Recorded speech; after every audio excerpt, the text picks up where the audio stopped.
I don't know if it's recording or not. Can you see me? Yeah. Okay, it's recording. It's recording. Let me see if I can see you. No, it's recording. I see the little like. No, but I don't know if I can see you in the thing. Yeah, you've got letters all over your face. Okay, I'll deal.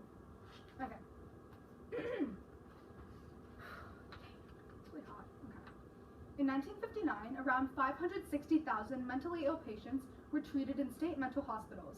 But because of the Deinstitutionalization Act, which severely reduced the number of psychiatric hospitals and replaced them with less effective community mental health services, the number of people treated in I'm starting again. Wait, but that's going to be automatically sent to you? Okay, let's go.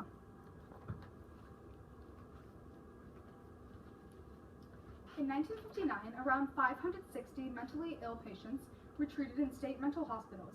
But because of the Deinstitutionalization Act, which severely reduced the number of psychiatric hospitals and replaced them with less effective community mental health services, the number of people treated in hospitals had reduced to 70,000 by the 1990s. This act of deinstitutionalization not only impacted regular mental patients, but also had effects on mentally ill convicts. Mental disorders are still taboo topics in today's society. People affected by such illnesses are often shunned, sometimes hidden away by the people who should love and support them the most.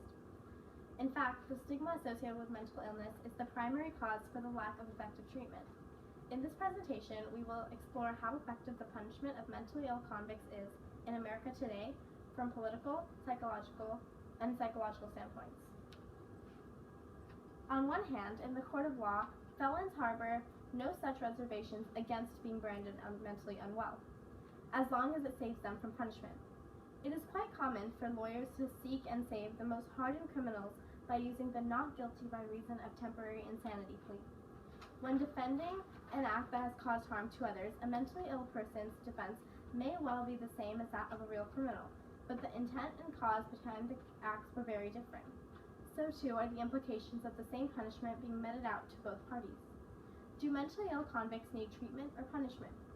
Many experts take the view that just as physically ill people require hospitals for the treatment of their ailments, so do the mentally ill. The prisons these people are thrown to were never intended to provide this kind of specialized care. They are run by jail wardens, not medically trained staff, able to care for and rehabilitate the patients. Are our prisons rehabilitative services set up to provide comprehensive mental health and psychiatric programs to deal with the increasing population with such severe psychopathology and impairment? Shouldn't inmates have access to the same standard of treatment consistent with the principle of equivalence? At the very least, such people should be allowed proper treatment before they are sent to jail. However, on the other hand, after committing a serious crime that resulted possibly in grievous harm to person or property, it is understandable that juries and judges will want to ensure that the perpetrator is first and foremost punished adequately for their actions. The goal is to reach a balance between the right of patient to treatment and the responsibility of the courts to ensure public safety.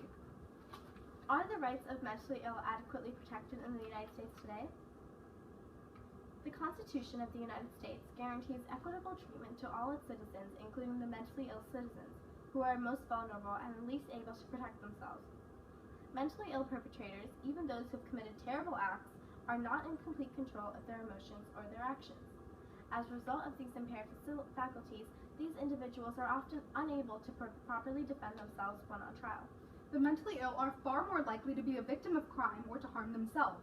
Their overrepresentation in the criminal system results from their poor ability to communicate with the police, lack of adequate legal representation.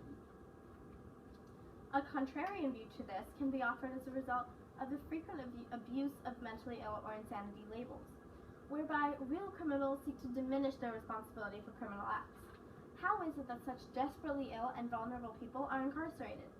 The quick answer is that they commit a crime and were sentenced to prison by judges increasingly reluctant to declare defendants incompetent to stand trial and by juries increasingly loath to find them not guilty by reason of insanity. It is crucial, therefore, for the political and legal systems to ensure that not only are our mentally ill citizens provided with fair and effective defense in their trials, but also that any punishment imposed is commensurate not just with their actions, but with a careful assessment of the intention behind those actions. Many such recommendations have been made before, and since but not always followed up upon, so there is still a lot to be done. Effective actions and improvements will require political will and determination to provide justice and equity to the mentally challenged, often the most vulnerable of American citizens.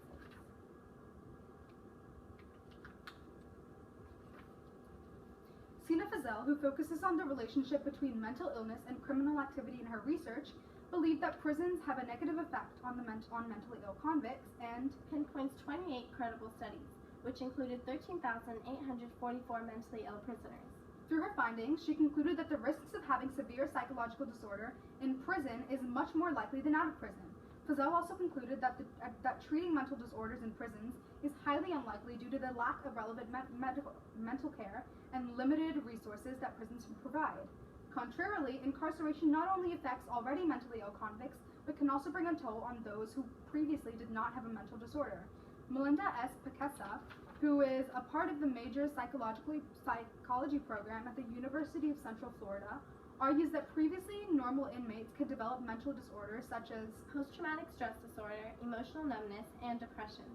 Additionally, in 1983, 6.4% of those in prisons were mentally disabled, and less than 3 decades later, that number has almost tripled. Therefore, when a criminal leaves prison with a mental issue, he or she could very well be in the percentage of the mentally ill who add the amount of mentally ill convicts through crimes committed, causing more problems in the battle between incarceration and hospitalization. Robert Byron from Scientific America voices that forensic hospitals are the ideal option as they provide the security of prisons with the mental care of a regular mental institute. Additionally, Byron uses Dale E. McNeil, who is a clinical psychologist at the Psychiatric Institute at the University of California, San Francisco, as an example. McNeil conducted a study in which 170 randomly selected mentally ill convicts were monitored for an average of 8 months. Some of these 170 went to mental institutes and some went to regular prison. In his findings, he concluded that the risk of offending another criminal act was much less for the people who went to a mental institute. Their risk of violence also halved. On the other hand, some mental hospitals are not having as promising of results. Goodman gives her story on the worsening conditions of the patients at the Asadero State Hospital. Goodman shares her experience with a mental patient who tried to kill herself by slipping his arm around and underneath her chin. He was also hitting her on the head.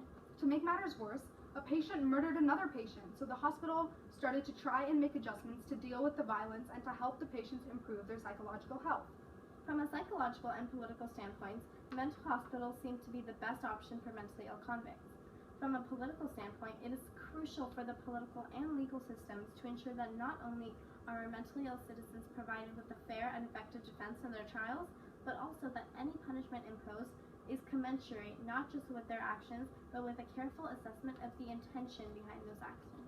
From a psychological perspective, based on multiple studies from a variety of experts, it is noticed that although there are negative cases, mental institutes of some form seem to have the most positive impacts on the criminals. Furthermore, it can also be noticed that in situations like these, each institute and prison varies from each other and may have diversified results. Additionally, the results may also vary from patient to patient. Therefore, it is important to understand these possible deficiencies before making a final call on the form of punishment for mentally ill criminals. Thank you. Thank you.